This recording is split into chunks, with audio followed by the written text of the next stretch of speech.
सभी को मेरा प्यार भरा नमस्कार। मैं प्रशांत सोलंकी स्वागत करता हूं आप सबका। मेरे भाई, आज के इस वीडियो में मैं उन मुद्दों पर चर्चा करना चाहूंगा जिन मुद्दों पर चर्चा आप लोगों को बहुत कम दिखाई दे रही है। खास करके ऐसे टाइम पे जहां पे मीडिया पूरे तरीके से एक्टिव है, ज्यादातर जगह पे आपको ये दिखाई दे रहा होगा, ये सुनाई दे रहा होगा कि टीचर्स डिटेन करे गए, ये गलत हुआ, ये गलत हुआ, ये गलत हुआ। उस बीच में कहीं ना कहीं दबती जा रही है हमारी जो डिमांड्स थी। अगर हम कोई भी आंदोलन चलाया है, अगर हमने कोई भी मुहिम छेड़ी है, तो उस मुहिम में हमारी कुछ डिमांड्स होती हैं जो कि पब्लिक डोमेन में भी पता होनी चाहिए कि आखिर हमारी डिमांड्स क्या हैं। इस वीडियो के माध्यम से मैं 2-3 चीजें आपके लिए करने वाला हूं। सबसे पहला कि एसएससी चेयरमैन जो है, हम इनको पूरे तरीके से एक्सपोज करेंगे कि इन्होंने किस तरीके से झूठ बोला है और किस तरीके से बच्चों के भविष्य के साथ में ये खिलवाड़ कर रहे हैं। उसके बाद में हम ब्रीफली चर्चा करेंगे कि हमारा आगे का प्लान क्या है, और साथ ही साथ में मैं आपको बताना चाहूंगा कि हमारी अल्टीमेटली डिमांड्स क्या हैं, ये हम न्यूज तक पहुंचाएं, मीडिया तक पहुंचाएं, सब जगह ये बात पहुंचनी चाहिए। इसीलिए बेहद जरूरी है कि आप इस वीडियो को दूर दूर तक शेयर करें, ज्यादा से ज्यादा फैलाएं, क्योंकि हमारी डिमांड्स, जैसे सीपीओ वाले बच्चों का मुद्दा एकदम दबसा गया है, जैसे कि स्टेनो का पेपर बिल्कुल आ गया सर पे, लेकिन कोई कुछ नहीं पूछ रहा है। तो हमारी जो कुछ डिमांड्स हैं वो क्यों नहीं मानी जा रही हैं, और उनको हमें मनवाना है। इसीलिए उन डिमांड्स को आगे रखना, पब्लिक में पुश करना हम लोगों के लिए बेहद जरूरी हो गया है। तो आ जाइए एक बार चर्चा करते हैं मेरे भाई। सबसे पहले, चेयरमैन साहब ने रिसेंटली 2 न्यूज चैनल्स को इंटरव्यूज दिए, और ये बात सबसे बड़ा प्रमाण तो ये खुद अपने आप में है कि एसएससी चेयरमैन को आके इंटरव्यूज देने पड़ रहे हैं, और वो इंटरव्यूज नहीं, सफाई है मेरे भाई। आप ये समझ सकते हैं कि मामला इतना ज्यादा गहरा है कि खुद चेयरमैन साहब को आके सफाई देनी पड़ रही है न्यूज पे। वो चेयरमैन साहब जहां पे नीचे 500-600 बच्चे बैठे रहते हैं, उसके बावजूद भी किसी टीचर से या किसी बच्चे से मिलने से इनकार कर देते हैं, वो खुद न्यूज में जाके इंटरव्यू दे रहे हैं। यानी कि मामला बहुत गहरा है, जिसको हम सिर्फ ऊपर ऊपर सतही तौर पे समझ पाए हैं, और हमें उसको डीप में जाके समझने की बेहद जरूरत है। एक बार इनकी बातें कुछ देखते हैं, और इनकी बातों में क्या आपको दिखाई देता है ये आप खुद से समझना। सबसे पहली बात, इन्होंने एक जो बहुत ही बचकानी सी बात कही वो ये थी कि अभी सेंटर्स नहीं मिल रहे हैं, और ये टेम्परेरी प्रॉब्लम है, बाकी एग्जाम्स तक इसे सॉल्व होने की संभावना है। लाखों करोड़ों विद्यार्थियों का भविष्य इस संभावना में अटका के रख दिया है चेयरमैन साहब ने। क्या हिंदुस्तान में कोई ऐसा दूसरा वेंडर नहीं बचा था जो कि गारंटी के साथ में अच्छे पेपर करा सके? क्या जरूरी था कि इसी एक वेंडर को यह टेंडर दिया जाता? ऐसा जरूरी तो नहीं था। भविष्य के साथ खिलवाड़ हो रहा है। जो बच्चा बचपन से सपना पाले बैठा है, जिसके घर वाले माँ बाप दिन रोज सपना देख रहे हैं कि बच्चे की नौकरी लगेगी, बच्चा मेहनत कर रहा है, हर तरीके का प्रयास कर रहा है, उसके साथ में आपकी ये संभावनाएं खिलवाड़ कर रही हैं। आप कह रहे हैं कि टेम्परेरी प्रॉब्लम है ये, यानी कि ये जो सिलेक्शन पोस्ट वाले कई लाख बच्चे हैं, इनके साथ में ये जो हुआ ये तो मजाक है आपके हिसाब से। आपका कहना है कि हम सीजीएल तक ठीक कर लेंगे, मतलब स्टेनो तक आप ठीक नहीं करेंगे। कहने का तो यही मतलब है आप लोगों का, यानी कि स्टेनो का पेपर आप ऐसे ही खराब कर दोगे, क्योंकि स्टेनो का पेपर कुछ कम लोग देते हैं, इसीलिए स्टेनो का खराब कर दो, कोई फर्क नहीं पड़ेगा, क्योंकि सीजीएल को दिखा देंगे जी देखो जी हमारा फ्लैगशिप प्रोग्राम है। डायरेक्टर साहब ने हमसे भी कहा था कि हमारा फ्लैगशिप प्रोग्राम है, इस पे हम आंच नहीं आने देंगे। अभी मैं बताऊंगा कि कैसे ये कुछ भी नहीं कर पाएंगे। साथ ही साथ में इन्होंने एक काम कहा कि सीजीएल का एग्जाम तभी कराएंगे जब इंप्रूवमेंट्स हो जाएंगे, और एग्जाम तक हम इंप्रूवमेंट कर ही लेंगे। कहने का मतलब यह है कि पेपर जब होगा जब इंप्रूवमेंट आपको मिलेंगे, और इंप्रूवमेंट कब तक हो जाएंगे? जब पेपर होगा, यानी कि 13 तारीख को। यानी कि कोई इनके तरफ से अभी तक प्लान नहीं है कि ये पेपर को पोस्टपोन करें। हालांकि जितना इनका इंफ्रास्ट्रक्चर है, अगर इनकी पहली वाली लाइन सही है कि एग्जाम तभी कराएंगे जब इंप्रूवमेंट हो जाएंगे, तो अगले 4-5 महीने तो ये कुछ ना कर सकते इंप्रूवमेंट। अगर आपको लग रहा है ना कि इनकी बातों से अरे चेयरमैन साहब बड़ी बढ़िया बातें कह गए, तो मैं आपको बताता हूं इन्होंने हमसे जो बातें कही थी जब मैं अंदर मीटिंग में गया था, तो इन्होंने हमसे ये कहा था कि आपने देखा 24 तारीख को पेपर में कितनी गड़बड़ें थी, लेकिन 30 तारीख तक पहुंचते पहुंचते गड़बड़ें खत्म हो गई। इनके हिसाब से तो भाई साहब आपकी गड़बड़ें खत्म हो चुकी हैं। यानी कि क्या आपको सही में लगता है कि 30 तारीख को कोई गड़बड़ नहीं थी एग्जाम में? आप खुद कमेंट करके बताएं। यानी कि ये जस्ट बहाना टाल रहे हैं। आपने एक चीज और नोटिस करी होगी कि 24 तारीख को जब पेपर कैंसिल हुआ, 24-25 में इन्होंने ऑफिशियली नोटिस डाले जिन बच्चों का पेपर कैंसिल हुआ था, लेकिन जैसे ही इनको पता चला कि ये कुछ प्रोटेस्ट कर सकते हैं, बच्चे कुछ आवाज को उठा सकते हैं, तो इन्होंने ऑफिशियली नोटिस डालना बंद कर दिया। अब इनको ये मानने पे मजबूर होना पड़ रहा है कि गड़बड़ हुई है, क्योंकि ये ऑफिशियली ये मान चुके हैं पहले ही कि आप नोटिस डाल के कि हाँ गड़बड़ हुई थी इसलिए पेपर कैंसिल हुआ। इसीलिए बाद में जितनी जगह पेपर कैंसिल हुए तो बच्चों को पर्सनली मेल करके इन्होंने बताया, लेकिन नोटिस नहीं डाला, क्योंकि ये खुद फंस रहे हैं, क्योंकि ये खुद कुछ ना कुछ छुपा रहे हैं और कुछ ना कुछ जरूर कोई ना कोई एजेंडा है जो कि यहां पे चलाया जा रहा है। तो भाई साहब, ये ऐसा कुछ भी इंप्रूवमेंट नहीं होने वाला है, इस बात को दिमाग से निकाल देना कि इंप्रूवमेंट होगा, क्योंकि एग्जाम सीजीएल का है और उसमें बहुत सारा क्राउड बैठने वाला है। सीजीएल 2024 की जो कंट्रोवर्सी जब हुई थी तो चेयरमैन साहब ने ये बोला था कि सभी चीजें ठीक हो जाएंगी, और अब उनका कहना है कि अभी इंप्रूवमेंट्स हो रहे हैं, आने वाले एग्जाम में समस्याएं कम हो जाएंगी। यानी कि जब मार्च अप्रैल में लोगों ने इनसे कहा था कि सब कुछ ठीक करो, तो तब भी इन्होंने ये कहा था कि 25 तक सही हो जाएगा। अब ये कह रहे हैं कि सीजीएल तक सही हो जाएगा, फिर ये कहेंगे कि अगले एग्जाम तक हो जाएगा। सीजीएल प्री करा के कहेंगे तो क्वालिफाइंग था, मेंस तक सही हो जाएगा। मेंस करा के कहेंगे अब तो सारा प्रोसेस निकल गया, अब हम कैसे सही करें। यानी कि ये सिर्फ और सिर्फ उलझाया जा रहा है, टाइम निकाला जा रहा है। इनका एकमात्र जो पर्पज है वो ये है कि जो आज आप लोगों ने आवाज उठाई है उसको दबा दिया जाए और खत्म उसको वहीं के वहीं कर दिया जाए।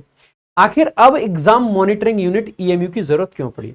आपने अगर ध्यान दिया हो तो चेयरमैन साहब का कहना था कि सुप्रीम कोर्ट के इंटरवेंशन के बाद में हम लोगों ने ये चीजें इस तरीके से करी कि भैया एक एग्जाम मॉनिटरिंग यूनिट अलग होगी, जो पेपर बनाने वाली एजेंसी है वो अलग होगी, आपका जो पेपर कराने वाली एजेंसी है वो अलग होगी। आपने कभी इस बात पर विचार किया मेरे भाई?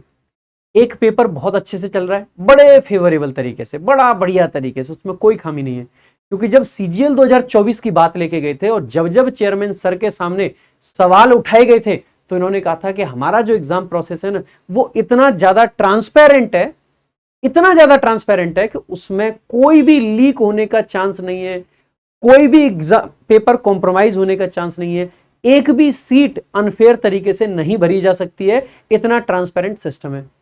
अब अगर आपका सिस्टम इतना ट्रांसपेरेंट था तो सुप्रीम कोर्ट को बीच में आके इंटरवेंशन क्यों करना पड़ा? इस बात को आप भी सोचिएगा। आज आप जस्ट सेंटर तक सीमित रह पा रहे हैं ना, आप सिर्फ इतना सोच पा रहे हैं। देखो, मैं हर एक चीज को यहां यूट्यूब पे आपको लाके नहीं दिखा सकता हूं, मेरे पास में सफिशिएंट चीजें हैं, इनके टेंडर से लेके, टेंडर में जो चेंजेस हुए हैं उनसे लेके हर एक चीज, लेकिन हर चीज यूट्यूब पर डिस्प्ले नहीं करी जा सकती आप लोगों के सामने। लेकिन आप खुद से सोचिएगा कि अगर पिछले 2, 3, 4 साल में एसएससी की तरफ से सब कुछ फेयर तरीके से चल रहा था तो आखिरकार सुप्रीम कोर्ट को बीच में आके क्यों यह कहना पड़ा कि अब एक नहीं, इन सबसे करवाओ? और फिर चेयरमैन साहब ने आके एक और इंटरेस्टिंग बात कही। मेरी बातों को बहुत ध्यान से सुनना, मैं बहुत चिल होके आपको बता रहा हूं, मैं गुस्सा नहीं कर रहा हूं, क्योंकि मैं खुद थक चुका हूं, अंदर से बॉडी टूट रही है। कई दिन बाद मैंने अपना स्टूडियो ऑन करके आज डिजिटल बोर्ड पर कुछ मैं बता रहा हूं आप लोगों को। आप खुद से सोचना, चेयरमैन साहब ऑन रिकॉर्ड न्यूज चैनल में आके ये कहते हैं कि अब तक का जो सिस्टम था 2024 तक वो ऐसा था कि दीवार के उस पार क्या हो रहा है हम देख नहीं सकते थे। आप एक बार विचार करना, एक प्राइवेट कंपनी आपका पेपर ले रही है, टीसीएस हो या कोई भी कंपनी हो, I am not accusing any company, मैं जस्ट एसएससी चेयरमैन साहब से और अपनी भारत सरकार से कुछ सवाल करना चाह रहा हूं और आप लोगों से कुछ जानकारी शेयर करना चाह रहा हूं कि एक प्राइवेट कंपनी एग्जाम कंडक्ट करा रही है और हमारे चेयरमैन साहब ये कह रहे हैं कि वो दीवार के उस पार वो कंपनी क्या कर रही है ये हमें नहीं पता। ऑन रिकॉर्ड ऐसा बोला जा रहा है कि हम जो हमारा वेंडर है उसको अब तक क्या करते थे कि लिस्ट देते थे कि इन बच्चों का इस तारीख से इस तारीख तक आपको पेपर कंडक्ट कराना है, और उसके बाद में नॉर्मलाइज्ड मार्क्स लाके में दिए जाते थे। अगर आप में से किसी को यह लगता है कि मेरी बात शायद गलत है, एसएससी इंटरवीन करता होगा, तो जो आपका टेंडर का डॉक्यूमेंट होता है जिसमें टेंडर निकाला जाता है, जिसमें रिस्पॉन्सिबिलिटी बताई जाती है कि आपको क्या क्या करना है, उस टेंडर डॉक्यूमेंट को पूरा का पूरा पढ़ के आए हूं और उसके हिसाब से अगर देखोगे तो नॉर्मलाइजेशन करने तक का काम वेंडर का था। और जो एसएससी के चेयरमैन साहब ये कहते थे ना कि सिस्टम इतना ट्रांसपेरेंट है कि एक सीट भी कॉम्प्रोमाइज नहीं हो सकती, आज वही चेयरमैन साहब आके ये कह रहे हैं कि दीवार के उस पार क्या हो रहा है हमें पता ही नहीं था। क्या ये एसएससी के इंटेग्रिटी पे, क्या ये एसएससी के एग्जाम कंडक्ट कराने के सिस्टम पे सवाल नहीं खड़ा करता? आखिर अब तक आप सो क्यों रहे थे? अगर आज आप जागे हो, आज आप आके न्यूज चैनल में इंटरव्यू दे रहे हो और ये बता रहे हो कि सुप्रीम कोर्ट ने इंटरवीन करा, आप आके ये बता रहे हो कि हमने एग्जाम सिस्टम को इतना सुधारने का प्रयास किया है, तो जिस दिन 24 में 23 में कोर्ट में केस हुए, सारी चीजें हुई, उस दिन क्या आप सो रहे थे? जिस बच्चे के साथ में अनफेयर हो रहा था, जिस बच्चे का 24 लास्ट अटेम्प्ट था, जिस बच्चे का 23 लास्ट अटेम्प्ट था, क्या उस दिन आप सो रहे थे कि दीवार के पीछे क्या हो रहा है आपको ये पता तक नहीं? ये बड़े शर्म की बात है कि इतने बड़े कमीशन का चेयरमैन आके ऐसे कह देते हैं कि दीवार के उस पार क्या हो रहा है हमें पता नहीं, तो फिर आप किस बात के चेयरमैन हैं? आप क्यों एग्जाम कंडक्ट कराते हैं? आप क्यों जिम्मेदारी लेते हैं? आपको ये एग्जाम कंडक्ट कराने से मना कर देना चाहिए और आपको कह देना चाहिए कि यूपीएससी से करवाओ या किसी और से करवाओ। एसएससी के बस की बात नहीं है, क्योंकि एसएससी दीवार के उस पार नहीं देख पाती है। और ये किस प्रकार की ट्रांसपेरेंसी है कि दीवार के उस प्रकार आप देख नहीं पा रहे हो? किस प्रकार की ट्रांसपेरेंसी है? आपकी तरफ से तो ऐसा ट्रांसपेरेंट सिस्टम था कि सब कुछ आपको दिखाई देता है और दीवार के उस पर आपको कुछ नहीं दिखाई दे रहा है। मेरे भाई ये सोचने वाली बात है। मेरी बातों को ये मत समझना कि मैं किसी चीज को डाइल्यूट कर रहा हूं, मुद्दे को भटका रहा हूं, लेकिन सोचने वाली बात है कि कितना दोहरा मापदंड रखते हैं चेयरमैन साहब। चेयरमैन साहब की बातें अपने आप में कॉन्ट्राडिक्टरी हैं। इसके बाद में और देखो इन्होंने क्या क्या कहा है। पहले कोई लड़का एक से ज्यादा शिफ्ट में एग्जाम दिए जा रहा था, इन्होंने एग्जैक्ट लाइन कही। यानी कि ये खुद मानते हैं कि कुछ बच्चे ऐसे रहे हैं, काफी बच्चे ऐसे रहे हैं जिन्होंने मल्टीपल शिफ्ट में एग्जाम दिए। आपने उन सभी बच्चों के साथ में क्या एक्शन लिया? ऐसे जो फर्जी लोग थे उनके साथ में आपने क्या किया? इस बात की जानकारी पब्लिक क्यों नहीं करी गई? और अब तक कैसे कितने इतने लोग रहे, इन चीजों को क्यों नहीं पब्लिक किया गया? बताया जाना चाहिए। क्यों नहीं पब्लिक किया गया? क्या उनके साथ में हो रहा है? यानी कि या तो आप पकड़ नहीं पाए, लोग एग्जाम दे रहे थे, अगर आप पकड़ पाए तो उनके साथ में क्या रहा है पता ही नहीं है, अभी तक पब्लिक को कुछ पता ही नहीं है। अब आप आधार वेरिफिकेशन के कारण अब कोई भी कैंडिडेट एक से ज्यादा शिफ्ट में एग्जाम नहीं दे पाएगा। बड़ा अच्छा काम किया है, लेकिन उस आधार वेरिफिकेशन को तो ढंग से कर लेते। चलो मान लिया कि आपका आईडी नया है, लेकिन आपकी वेबसाइट तो पुरानी है। आपकी वेबसाइट तो 2024 की बनी हुई है। आपकी वेबसाइट पे आधार ऑथेंटिकेट करने में बच्चों को पता है कितने प्रकार की समस्याएं आपके सामने फेस होती हैं, कितने प्रकार की समस्याएं आ रही हैं। बच्चा 3-3 महीने 4-4 महीने एसएससी ऑफिस में जाके चक्कर लगा लगा के थक गया, और ऐसे ऐसे स्टूडेंट्स हैं जिनका एक भी फॉर्म तक फिल नहीं कर पाए इस चक्कर में, क्योंकि उनका आधार कार्ड से ऑथेंटिकेशन में बीच में अटक गया। आपकी वेबसाइट पुरानी है। आप जब लाइव फोटो लेते हैं, लाइव फोटो को आए हुए 2-3 साल का समय हो चुका है, लेकिन आज भी आपका लाइव फोटो लेते टाइम कहता है कि ये जी आपने चश्मा लगा रखा है, ये जी आपके कई सारे फेस दिख रहे हैं, आपकी लाइट ज्यादा है, आपकी लाइट कम है, आप ज्यादा पास हो, आप ज्यादा दूर हो। एग्जैक्ट तरीके से फोटो लेने पे भी अगर आपकी फोटो साफ नहीं आ पा रही है तो ये आपके खुद के फेलियर हैं और आपको अपने फेलियर मानने पड़ेंगे। ये सारी चीजें हमारी डिमांड्स में हैं कि हमारा जो प्रोसेस है वो स्मूथ होना चाहिए। जिस टाइम पे बच्चे को पढ़ाई लिखाई करनी है, जिस टाइम पे बच्चे को अपने पेपर की तैयारी करनी है, उस टाइम पे बच्चा इस चीज को लेकर परेशान हो रहा होता है कि मेरा फॉर्म भर भी पाएगा या नहीं भर पाएगा। आज आप हो सकता है सिर्फ एग्जाम सेंटर तक की चीजों को देख पाए, लेकिन मेरा फर्ज बनता है कि मैं अगर एग्जाम सुधार की बात कर रहा हूं तो फॉर्म भरने से लेके और फाइनल सिलेक्शन तक मैं हर एक मुद्दे पर बात करूंगा। इसके अलावा सुप्रीम कोर्ट के ऑर्डर पर सब चेंज हुआ है। वही पॉइंट कि सुप्रीम कोर्ट को ऑर्डर देना क्यों पड़ा और कौन सा ऑर्डर दिया था, कौन सा केस था, उसको भी थोड़ा सा स्पेसिफाई जरूर किया जाए। ये चेयरमैन साहब मेरी आपसे हाथ जोड़कर विनती है कि थोड़ा सा स्पेसिफाई कर दो, जिससे हमें भी जानकारी मिल पाए कि आखिरकार ऐसा कौन सा केस था जिसकी वजह से आपको सब कुछ चेंज करना पड़ा। इसके अलावा पहले एक संस्था दीवार के पीछे सब कुछ कर रही थी, अब हर जगह अपनी एंटिटीज हैं जिसके किसी भी गड़बड़ी का पता चल जाएगा। देखो बहुत अच्छी बात है, आपने सुधार करने का प्लान किया, लेकिन सवाल तो वही है कि अब तक इतनी बड़ी गड़बड़ हो रही थी और आप सब छुपाए बैठे हैं। और आप तो अब तक बड़े ऐसे सीना ठोक के कहते थे कि इतना फेयर सिस्टम है कि बस सब कुछ ट्रांसपेरेंट है, सब कुछ इतना ट्रांसपेरेंट है कि बस एक दीवार खड़ी है बीच में जिसके पार कुछ दिखाई नहीं देता है। हद हो गई मतलब। इसके अलावा इनका कहना है कि स्टूडेंट्स गलत क्वेश्चन को जब चैलेंज कर सकते हैं, मतलब जैसे जब सवाल उठाया गया कि गलत क्वेश्चन आप क्यों पूछते हैं, तो इनका कहना था कि स्टूडेंट्स गलत क्वेश्चन को चैलेंज कर सकते हैं, गलत आएगा। ये कौन बताएगा कि उसके 100 रुपए ले लेते हैं हम? अच्छा आप 100 रुपए तो ले लेते हैं। जब हमने ये बात ऑफिस में भी उठाई कि आप 100 रुपए ले लेते हैं, तो पता है क्या कहना था? ये जो 100 रुपए हैं ये मेरी जेब में नहीं जाते, ये एसएससी के नहीं है, ये भारत सरकार की जेब में जाते हैं और वहां से आपके रोड बनते हैं। आप समझ रहे हैं? हम लोगों से 100 रुपए लेके बच्चों से रोड बनाए जा रहे हैं देश में, क्योंकि देश में बाकी जगह से तो पैसा खत्म हो गया, टैक्स तो लोग दे नहीं रहे हैं, तो हद होगी मतलब यार। ये यहां से रोड बनाए जाएंगे, 100 रुपए लेके रोड बनाए जाएंगे। इस तरीके का एक जो ऑफिशियल लेवल पे बैठा हुआ आदमी है, जो चेयरमैन के पद पर बैठा हुआ आदमी है, क्या उनसे आप इस तरीके के जवाबों की उम्मीद करते हैं? क्या इस प्रकार की रिस्पॉन्सिबिलिटी ली जाएगी? भाई अभी भी मैं कह रहा हूं कि समय मतलब निकला नहीं है, और जब ये टेंडर जारी हुआ है मैंने काफी सारी रिसर्च करी, 2024 का टेंडर और 2018 का टेंडर दोनों कंपेयर भी करे, उस पर भी सीरियस क्वेश्चंस रेज होने चाहिए।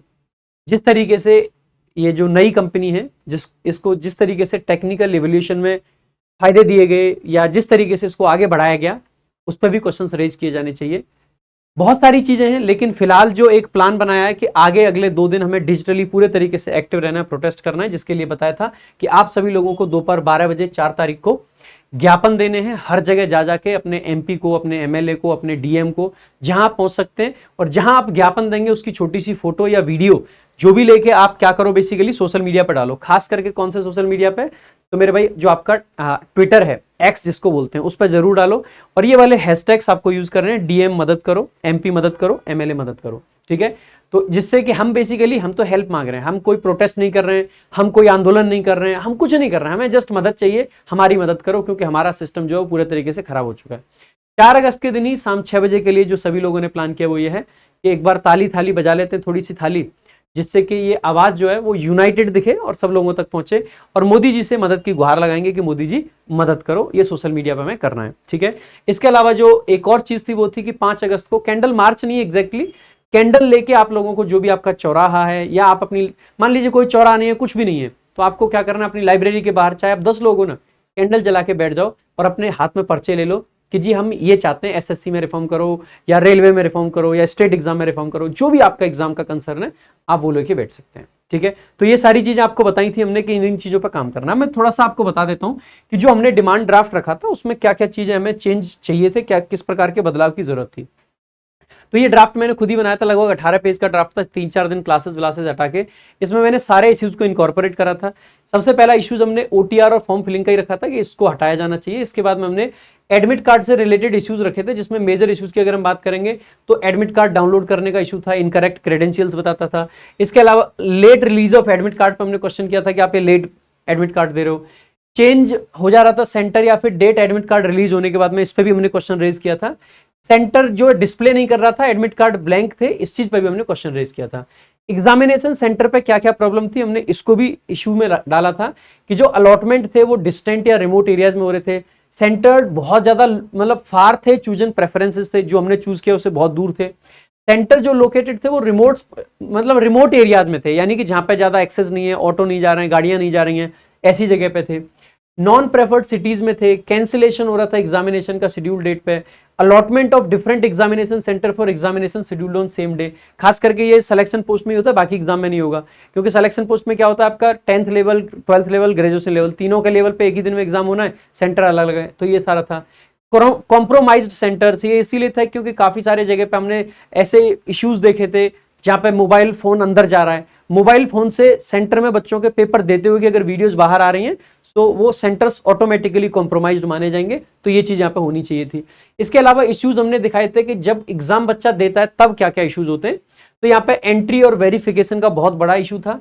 टेक्निकल इश्यूज थे एंट्री का, कभी तो टाइम पे एंट्री नहीं करा रहे थे, कभी अगर एंट्री हो रही है तो वेरिफिकेशन नहीं हो पा रही है, वेरिफिकेशन एग्जाम स्टार्ट होने के बाद हो रही है। टेक्निकल इश्यूज थे जिसमें सर्वर बहुत स्लो था, लो क्वालिटी और आउटडेटेड कंप्यूटर सिस्टम्स थे, अनरिस्पॉन्सिव और मतलब लैगिंग माउस थे जिससे टाइम खराब हो रहा था, वेबकैम काम नहीं कर रहा था। इसके अलावा बायोमेट्रिक वेरिफिकेशन फेलियर हो रहा था, फ्रीक्वेंट पावर कट थे, कई कई जगह पे बहुत ज्यादा लाइट जा रही थी, टेक्निकल सपोर्ट बिल्कुल नहीं थी, कोई अकाउंटेबिलिटी नहीं थी। जिससे कह रहे थे वो कह रहा था अपने आप देखो, पेपर में अगर लाइट चलेगी तो कह रहे हैं घर जाओ, अब कोई बात नहीं, कुछ नहीं हो सकता है तुम्हारा। लॉजिस्टिकल इश्यूज थे, पुअर क्वालिटी और नॉन अवेलेबिलिटी थी रफ सीट्स की, रफ सीट्स अच्छी नहीं थी, पेन इतने बड़े बड़े थे कि हाथ में ढंग से पकड़ में ना आए, मतलब इतना सारा पैसा बचाया जा रहा है, ठीक है। एग्जिट वेरिफिकेशन हो ही नहीं पा रहा था। अच्छा, एक चीज और मैं आपको बताना चाहूंगा कि एसएससी की तरफ से एक नई चीज रखी गई थी अब की बार, ईएमयू, जो हमने पॉइंट भी रखा था अपने उसमें। ईएमयू जो आया था, ईएमयू का जो काम था ना मेरे भाई, वो काम दरअसल ये था कि ईएमयू सब कुछ चेक करेगा कि सेंटर पर सब कुछ प्रॉपर है या नहीं है, और ईएमयू अगर ये चेक करने में असफल रहा है, मतलब सेंटर पे तो सारी चीजें प्रॉपर नहीं मिली, कहीं वेबकैम नहीं मिल रहा है, तो कभी आपका सेंटर खराब जगह पे, सेंटर पे प्रॉपर सिस्टम नहीं है, इसका मतलब है कि टेंडर न सिर्फ ये एडुकेटी का रिवोक होना चाहिए, बल्कि जिस भी कंपनी को ईएमयू एग्जाम मॉनिटरिंग यूनिट बनाया गया है उन पे भी सख्त से सख्त कार्रवाई होनी चाहिए, क्योंकि अगर ऐसे सेंटर्स अप्रूव हुए तो उसमें ईएमयू का भी कहीं ना कहीं कोई ना कोई रोल जरूर है। सो फिर मैं कह रहा हूं कि सिर्फ और सिर्फ एडुकेटी जिम्मेदार नहीं है, उसमें पूरा का पूरा एसएससी का सिस्टम जिम्मेदार है, और हमें पूरे के पूरे सिस्टम को अकाउंटेबल ठहराना है। ये बात आपको ध्यान रखनी है। हम किसी पर्टिकुलर कंपनी को टारगेट नहीं करते हैं, हम जस्ट ये चाहते हैं कि जो भी कंपनी सीबीटी करा रही है, वेदर इट इज एडुकेटी और एनी कोई भी है, ईएमयू वाली जो भी है एग्जाम मॉनिटरिंग यूनिट, इन सब पे कार्रवाई होनी चाहिए, इन सब पे कार्रवाई बनती है। इसके अलावा लास्ट में नंबर ऑफ अटेम्प्टेड क्वेश्चंस नहीं बता रहा है, इसका बहुत बड़ा इशू है। आपको लग रहा होगा कुछ इशू नहीं है, पता है क्या है, मान लीजिए आपने 90 अटेम्प्ट करे, आपको पता ही नहीं लास्ट में कितने अटेम्प्ट हुए थे। कल को सर्वर में कुछ गड़बड़ हुई और आपके 80 रह गए तो क्या पता, सर्वर तो सर्वर है, और सर्वर पूरे तरीके से एडुकेटी के हाथ में। सर्वर पे तो बहुत कुछ चेंज हो सकता है। उस पर अगर सर्वर वाली कंपनी चाहे, जस्ट अब आप इसका जो मतलब निकालना चाहें बस निकाल लेना। बस मैं इतना कहना चाह रहा हूं कि अगर सब कुछ सर्वर पे निर्भर है, सारे रिस्पॉन्सेज सर्वर पे, सब कुछ सर्वर पे, तो सर्वर जिस कंपनी का है उस कंपनी की इतनी औकात है, अगर वो चाहे तो आपने आंसर ए मार्क किया है, उसका सी करना चाहे तो वो भी करना पॉसिबल होता है। सर्वर वाले पे इतनी पावर होती है। अब आप खुद समझदार हैं, मैं किसी पे कोई एलिगेशंस नहीं लगा रहा हूं अगेन, ठीक है। मिसमैनेजमेंट हो रहा है एग्जामिनेशन सेंटर्स पे, अनप्रोफेशनल कंडक्ट है, अनट्रेंड स्टाफ है, फिजिकल मिसबिहेवियर हो रहा है, बच्चों को मारा पीटा जा रहा है, इरेगुलर प्रैक्टिसेस चल रही है बहुत सारी, मोबाइल फोन आ रहा है, अनऑथराइज्ड एंट्री है, मेटेलिक चीजें पहन के जो इन्विजिलेटर हैं वो आ रहे हैं, मैरिज फंक्शन चल रहा है, कहीं पे पीजी चल रहा है नीचे, बहुत सारी दिक्कतें थी, बैग के पैसे ले रहे हैं, क्वेश्चन पेपर में अनोमलीज थी, हाईलाइटेड ऑप्शंस आ रहे हैं। ये हाईलाइटेड ऑप्शंस वाला ना, हमने क्वेश्चन उठाया था डायरेक्टर साहब के सामने, मैंने उठाया था कि सर कुछ क्वेश्चंस के जो आंसर थे ना वो हाईलाइटेड थे, तो पता उन्होंने मुझसे क्या कहा था, प्रूफ लाओ। तो मैंने कहा सर बच्चा अंदर क्या पेपर में मोबाइल फोन लेके जा रहा है जो आपको फोटो लाके प्रूफ दे दे, या आपने कोई ऐसा सिस्टम कर रखा हो कि बच्चा अंदर से कुछ बाहर दे सके, हमसे प्रूफ मांग रहे हैं। आई मीन सीरियसली कह रहे हैं कि ऐसा हो नहीं सकता है। और ऐसे मेरे को, मुझे नाना करते करते यार 200-300 बच्चों के मैसेज आए हैं कि सर ऑप्शंस हाईलाइटेड थे। अब उनको चाहिए प्रूफ, अब दे दो, आप लोग कैसे दोगे प्रूफ भाई? इसीलिए हर एक चीज को डॉक्यूमेंटेड फॉर्म में होना जरूरी है। आउट ऑफ सिलेबस क्वेश्चंस आ रहे थे जिसपे इनका ये कहना था, जब हमने आउट ऑफ सिलेबस क्वेश्चंस की बात करी थी, कि 12th लेवल का पेपर है, क्या हो गया अगर इंटीग्रेशन भी हम पूछ लें, वो 12th में है तो सब कुछ पूछेंगे हम। तो हमने कहा, उन्होंने कहा कि हम मान लो सिलेबस में ये लाइन और ऐड कर दें कि ये जो लिखा है ऊपर ये, और इसके अलावा 12th क्लास तक जो भी आता है वो सब एनसीईआरटी के हिसाब से। तो मैंने कहा आप कर दें तब ना, अभी की तो नहीं है। कह रहे कि वो अंडरस्टूड है।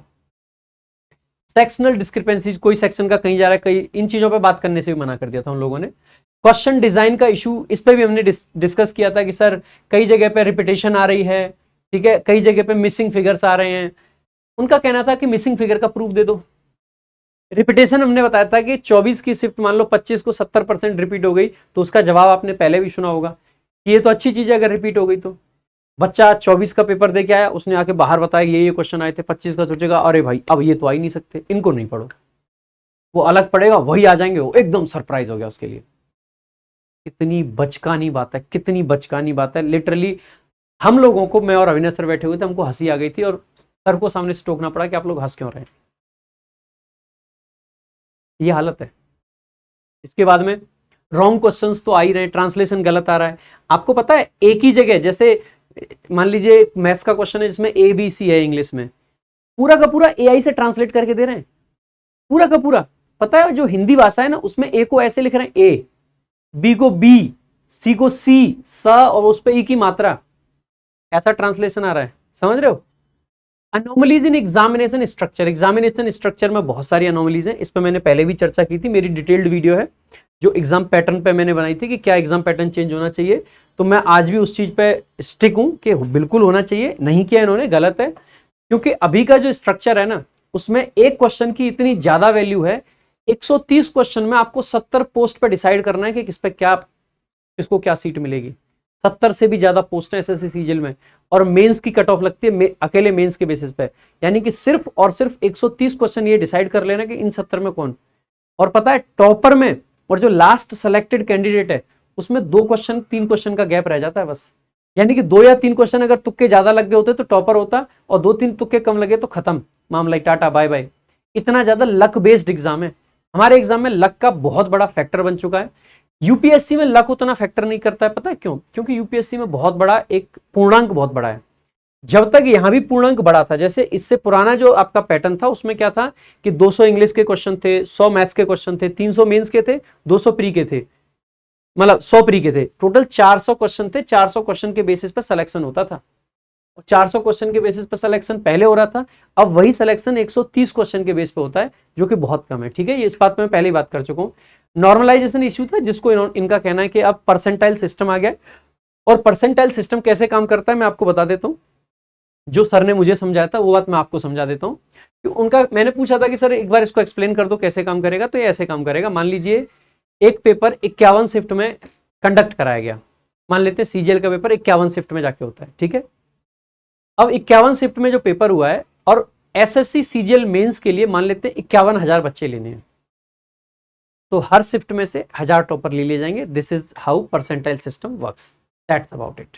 यानी कि हर शिफ्ट के टोटल जो टॉपर है वो उठा लिए जाएंगे, दैट्स अबाउट इट, ठीक है। परसेंटाइल सिस्टम पे आपने अब तक बहुत सुना होगा कि कैसे काम कर रहा है, क्या परसेंटाइल निकालेंगे, यही है परसेंटाइल सिस्टम। कट ऑफ अब वैसे ही बनेगी। अब ऐसा करने के लिए क्या करना पड़ेगा, क्योंकि मार्क्स क्या है, मार्क्स तो ऊपर नीचे है सब शिफ्ट में, तो ऐसे केस में परसेंटाइल निकालेंगे और परसेंटाइल के हिसाब से फिर आपकी कट ऑफ बनेगी। तो ये ऑफिशियल वर्ड है उनका, this is not my opinion, ठीक है। जो सर ने मुझे बताया मैं वही बता रहा हूं, फिर से समझ लें। मान लीजिए एसएससी सीजीएल 36 शिफ्ट में हुआ था पिछले वाला, अगर नॉर्मलाइजेशन पिछले की तरह होता और मान लीजिए टोटल लिए गए 72 दूनी 144, यानी कि 1,44,000 छात्र लिए गए मेंस के लिए सेलेक्ट करे गए, और पेपर कितने शिफ्ट में था 36, तो 36 गुणा 4 होता है, यानी कि हर शिफ्ट से 4000 सेलेक्ट करने हैं। किसके कितने नंबर हैं, तो हर शिफ्ट के जो टॉप 4000 हैं वो सेलेक्ट कर लिए जाएंगे, दैट्स इट। मेंस मान लेते हैं कि 2 शिफ्ट में आपका कंडक्ट कराया गया, वैकेंसीज आपकी 10,000 है, तो 5000 और 5000, दैट्स इट। ये परसेंटाइल सिस्टम उन्होंने बताया था। तो ये कुछ परसेंटाइल सिस्टम है, आपको आई होप क्लियर हो गया होगा, बिल्कुल सिंपल शब्दों में मैंने बता दिया है। नॉट रिलीजिंग फाइनल आंसर की before releasing final result of that particular examination, ये बहुत बड़ा इशू है जिसको बच्चे बहुत अच्छे से इग्नोर कर रहे हैं। एसएससी को इस बात को समझना चाहिए। जैसे मान लीजिए हमें एसएससी प्री का रिजल्ट आता है, पहले क्या होता है, आंसर की आती है, आंसर की में हम रिप्रेजेंटेशन डालते हैं। अब हमें पता नहीं है कि हमारा रिप्रेजेंटेशन माना गया है नहीं माना गया, फाइनल आंसर की एसएससी नहीं देगा, क्योंकि फाइनल आंसर की में ही असली झोल होता है। एसएससी क्या करेगा, रिजल्ट दे देगा, मेंस की तैयारी करेंगे बच्चे, जब लगेगा कि मेंस 10 दिन दूर है तब फाइनल आंसर की आएगी, जिससे कि कोई उस पर सवाल खड़ा ना कर सके, चुपचाप अपनी मेंस की तैयारी करते रहे। हर बार ऐसा होता है। सिलेक्शन पोस्ट का एग्जाम होता है, सिलेक्शन पोस्ट की ज्वाइनिंग में 2-3 साल लग जाते हैं, इसीलिए सिलेक्शन पोस्ट की आंसर की फाइनल आंसर की आने में 2-3 साल का समय लग जाता है, 1.5-2 साल तो मिनिमम लग जाता है। ऐसे ही कोई भी एग्जाम अगर आप उठा लेंगे तो फाइनल आंसर की ये लोग नहीं देते हैं। इनके ऊपर ये प्रेशर बनाना चाहिए हम लोगों को कि फाइनल आंसर की should be released before publishing the result of that particular stage. जिस स्टेज की का एग्जाम हुआ है, जैसे सीजीएल प्री हुआ है, तो प्री का रिजल्ट तब आए जब पहले प्री की फाइनल आंसर किया जाए, उसके हिसाब से हमें पता हो कि हमारा ये जो रिजल्ट है इस आंसर की के हिसाब से, और उसी दिन पता हो, ठीक है। इसके अलावा डीवी को ये कंडक्ट नहीं कराते हैं फाइनल रिजल्ट से पहले, इस पे भी हमने फिर सवाल उठाया और इस पे मैं हमेशा सवाल उठाते रहूंगा। लीगली जाना पड़ेगा, मैं लीगली जाऊंगा। ये एक ऐसी चीज है जो कि एसएससी को सुधार कर देनी चाहिए, ये लोग नहीं कर रहे हैं क्योंकि बहुत सारी सीट्स वेस्ट होती हैं। वेटिंग लिस्ट की बात भी हमने यहाँ पे इशू रखा था। Unnecessary delay in declaring SSC CPO result, ये बहुत बड़ा मुद्दा है, बहुत बड़ा। कई सारे न्यूज चैनल्स ने मेरे को पर्टिकुलरली कांटेक्ट करके इस पर बात भी करी है, लेकिन they are not releasing the videos. मैं सीपीओ वालों, आप ही लोगों को बता रहा हूं, इस पे मैंने कई न्यूज वालों को अच्छे से बाइट दी है, अच्छे से समझाया है कि सीपीओ का मुद्दा क्या है, लेकिन they are not releasing the videos, क्योंकि उनको उसका क्राउड कम दिखता है या क्या कम दिखता है, आई डोंट नो यार, ठीक है। Delay in joining process for almost 300 candidates of SSC MTS 2024, तो ये भी हमने रखा था। फिर इनके बाद में इन्हीं इश्यूज को हमने डिटेल में दिया, हर एक चीज का प्रूफ हमने अटैच किया कि इस चीज का क्या प्रूफ है, जो हमने समस्याएं बताई थी, ठीक है। आई होप मेरी वीडियो थोड़ी सी बड़ी है, लेकिन मैंने बहुत सारी चीजें आपको क्लियर करी हैं, और ये हमारी शॉर्ट में कहा जाए तो डिमांड थी कि कैंसिल करो और रीस्केड्यूल करो एसएससी सिलेक्शन पोस्ट एग्जामिनेशन। और अब तो ये डिमांड और भी बड़ी हो गई है, क्योंकि चेयरमैन साहब ऑन रिकॉर्ड मान चुके हैं कि गलत हुआ है, और अगर सर गलत हुआ है तो कैंसिल करो। फिर क्यों, बच्चे के साथ गलत बर्दाश्त नहीं है, पोस्टपोन करो और रीशेड्यूल करो सारे के सारे एग्जामिनेशंस को। और कब तक के लिए आपको पोस्टपोन करना है, जब तक सब कुछ सुधर ना जाए। स्टेनो का पेपर हो चाहे सीजीएल का पेपर हो, कोई मुद्दा अलग नहीं है, ना स्टेनो का ना सीजीएल का, पूरे को पोस्टपोन आपको करना ही पड़ेगा। अगर स्टेनो करा दिया तो फिर कैंसिल करना पड़ेगा। Change the current vendor with immediate effect, जो भी आपके करंट वेंडर्स हैं, खास करके ईएमयू वाला और आपका ये जो एग्जाम कंडक्ट करा रहा है, इन दोनों को हटाओ और इन पर प्रॉपर कार्रवाई होनी चाहिए, कानूनी कार्रवाई होनी चाहिए इन पर, क्योंकि इन्होंने बच्चों के पैसे के साथ, बच्चों के इमोशंस के साथ में, बच्चों के भविष्य के साथ में खिलवाड़ किया है। इंश्योर करो फेयर एग्जामिनेशन सिस्टम, इसके लिए मैंने कुछ पॉइंट्स भी सजेस्ट करें जो कि मैं नीचे आपको बताऊंगा कि ये फेयर एग्जामिनेशन सिस्टम कैसे बनेगा। टेक्निकल ग्लिचेस को हटाओ, अनोमलीज रिलेटेड टू क्वेश्चंस को हटा दीजिए, जो मैंने ऊपर बताया था। एडमिट कार्ड को 4 से 5 दिन पहले रिलीज करो। सेंटर्स को उन्हीं सिटीज में दो जो कि चूज की गई हैं। सेंटर्स इजीली एक्सेसिबल एरियाज में होने चाहिए।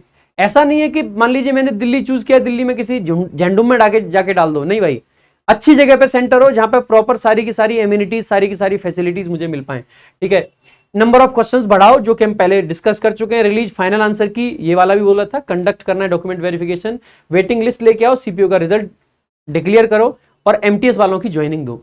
इसके अलावा एक आपको कंप्लीट एक रिड्रेसल मैकेनिज्म भी बनाना है। यानी कि मान लीजिए मैं एसएससी के पेपर देता हूं, मेरा कोई भी पेपर है, मेरे अंदर कोई भी दिक्कत आई पेपर में, किसी भी चीज में, मेरे पास में एक ऐसा प्रॉपर चैनल हो जहां पे मैं कांटेक्ट करूं और सीधा मेरी समस्या का मुझे समाधान मिल पाए।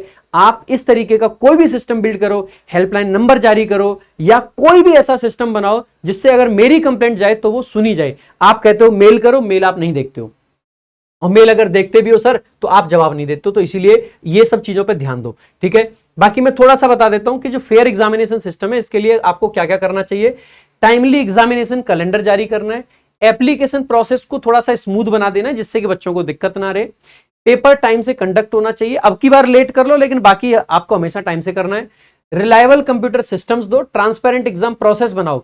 रिजल्ट को टाइम से डिक्लेयर करो। ग्रीवियंस रिड्रेसल सिस्टम बनाओ।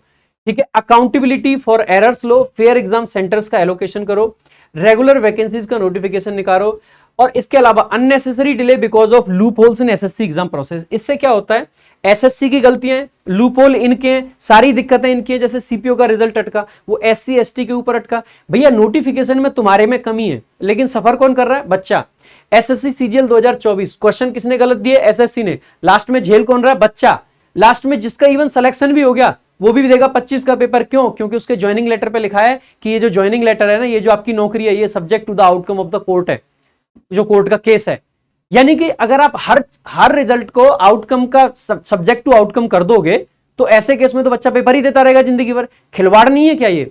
इन सारी चीजों में सुधार होना बहुत जरूरी है। और ये सारे मैंने लिंक अटैच करे थे कि ये वो कोर्ट केसेस हैं जो कि एसएससी के ऊपर चल रहे हैं।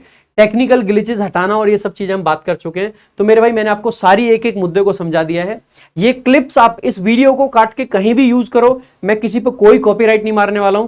लेकिन जो भी आपकी डिमांड है उस क्लिप को आगे बढ़ाओ, उसी क्लिप को वहीं से काटो, क्लिप को आगे बढ़ाओ। जो आपकी डिमांड है, अगर आप मेरे जिस पॉइंट से सहमत हैं उन पॉइंट्स को आगे बढ़ाओ। मेरे भाई बहुत जरूरी है, रिफॉर्म्स होना बहुत जरूरी है। और भाई बहुत सारी सीट्स कॉम्प्रोमाइज हैं, हर चीज डिस्कस नहीं करी जा सकती, लेकिन मैंने ना करते भी बहुत सारी चीजें आपको इनडायरेक्टली कह दी हैं। अगर आपको लगता है कि मैंने जो बातें कही है वो सही है तो वीडियो को ज्यादा से ज्यादा शेयर करो, हर जगह फैला दो। Thank you so much. जय हिंद, जय भारत।